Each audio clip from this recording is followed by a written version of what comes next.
पहिलेच्या काळात राणीच्या पोटातून राजा जन्माचा, पण ज्या दिवशी बाबासाहेब आंबेडकरांनी या देशाचं संविधान लिहिलं, मतपेटीतून राजा निर्माण होऊन राहिला. ताकद आहे बाबासाहेबाची.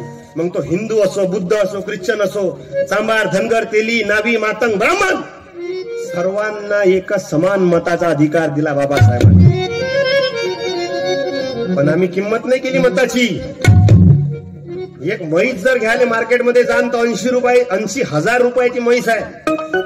एक चांगली जोडी जर घ्यायची आहे बैलाची तर 1.5 लाख रुपये किंमत आहे बैल जोडीची. आणि चांगलं कुत्र जर घ्यायचं असेल तर 5 ते 10 हजार रुपयाचं एक कुत्र आहे.